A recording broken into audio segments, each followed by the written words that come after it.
Hello বন্ধুরা, আশা করি তোমরা প্রত্যেকেই খুব ভালো আছো।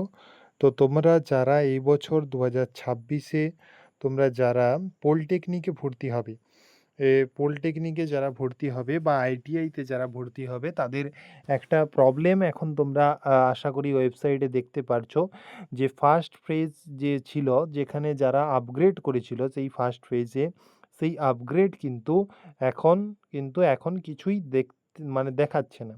এর কারণ কি এবং কেন দেখাচ্ছে না? এবং অনেকে এটা নিয়ে খুব ভয়ে রয়েছো বা বিভ্রান্ত রয়েছো যে ফার্স্টে তোমরা যে আপগ্রেড করেছিলে অর্থাৎ তোমাদের ধরো এ কলেজ ছিল সেই কলেজ তোমরা পছন্দ নয় বলে তোমরা সেটাকে আপগ্রেড করেছিলে নতুন কলেজ পাওয়ার জন্য। সেই কলেজটি তোমাদের থাকবে না সেই কলেজটিও তোমরা ভর্তি হতে পারবে না। পুরোপুরি একদম ভালোভাবে তোমাদেরকে আজ বুঝিয়ে দেবো, ঠিক আছে? তো এবং এটা প্রথমেই আমি বলে দিই যে তোমরা ওয়েবসাইটে বিভিন্ন রকম দেখো এরকম প্রবলেম আসছে, কখনো কিছু দেখা যাচ্ছে না বা কখনো সেম কলেজ দেখা যাচ্ছে বা কখনো নতুন কলেজ দেখা যাচ্ছে। তো এটা কিন্তু তোমাদের পুরোপুরি ওয়েবসাইটের প্রবলেম, ঠিক আছে? ওয়েবসাইটের প্রবলেম চলছে, তাই তোমরা একটু ওয়েট করো। ওয়েবসাইটে প্রবলেম সলভ হয়ে গেলে তোমাদের কিন্তু সমস্ত কিছু একদম জলের মতো পরিষ্কার হয়ে যাবে, ওকে? তো মেন হচ্ছে দেখো ফার্স্ট রাউন্ডে যে অ্যালটমেন্ট এসেছিল, ফার্স্ট রাউন্ড অ্যালটমেন্টে অনেকেরই নাম এসেছিল। তো সেই অনেকের নাম আসার পর তারা কিন্তু কি করেছিল, তারা সেই কলেজ পছন্দ না হওয়ার জন্য সেই কলেজকে তারা আপগ্রেডে রেখেছিল। তো আপগ্রেডে রাখার পর এখন যখন সেকেন্ড লিস্ট তোমাদের পাবলিশড হয়ে গেছে তখন কিন্তু তারা আর নিজেদের কোনো কলেজ তারা অ্যালটমেন্ট দেখতে পারছে না। তো তাহলে এখন তাদের মধ্যে একটা ভয় চলে এসেছে যে এখন তারা কি প্রথম কলেজটাতেও ভর্তি হতে পারবে না? এরকমটা কিন্তু নয়। যদি দেখো ফার্স্ট রাউন্ড অ্যালটমেন্টের সময় ধরো সে আহ, এ কলেজে ভর্তি এ কলেজে ধরো নাম এসেছিল।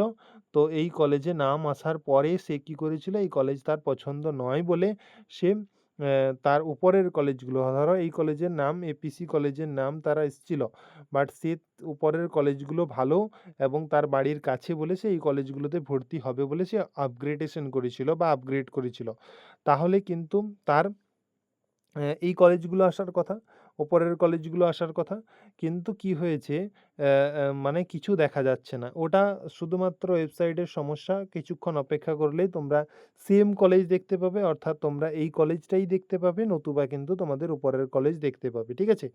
সিট যদি অ্যাকসেপ্ট হয়ে যায়, ঠিক আছে? তাহলে কিন্তু তোমরা অ্যাডমিশন সেখানে হয়ে যাবে।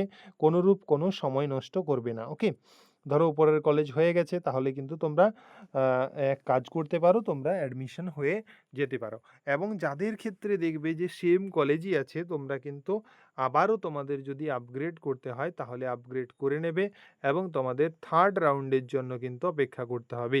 এবং থার্ড রাউন্ডে তোমরা যদি না পাও তাহলে কিন্তু যে কলেজে তোমাদের নাম বেরিয়েছিল সেই কলেজেই ভর্তি হতে হবে, নয়তো কিন্তু তোমাদের জেক্সপো থেকে পুরোপুরি তোমাদের কিন্তু বেরিয়ে যেতে হবে। তাহলে এই যে এই প্রবলেম আশা করি তোমরা বুঝতে পেরেছো, যে এইভাবেই তোমাদের কিন্তু কাউন্সেলিং হবে। আর অনেকের মধ্যে এখনও অনেক কনফিউশন রয়েছে যে ব্যাপার হচ্ছে যে এই কলেজ ফার্স্ট কলেজটা কি তো আমার থাকবে? তো একদম 100% এই কলেজ তোমার জন্য রয়েছে। তোমরা কিন্তু এই কলেজেও ভর্তি হতে পারো যাদের নতুন করে নাম আসেনি, ওকে? এরপরেও তোমাদের মধ্যে আর যদি কোনো প্রবলেম হয়ে থাকে তাহলে অবশ্যই আমাকে কমেন্ট বক্সে জানিও, অবশ্যই আমি তার রিপ্লাই দিয়ে দেব। আর প্রত্যেকে ভালো থেকো এবং প্রত্যেকে কিন্তু চ্যানেলটি নতুন হলে চ্যানেলটি সাবস্ক্রাইব করে নাও এরকম গুরুত্বপূর্ণ ভিডিও পাওয়ার জন্য, এবং তোমাদের নিজের বন্ধুদের মধ্যে প্রত্যেককে শেয়ার করে দাও।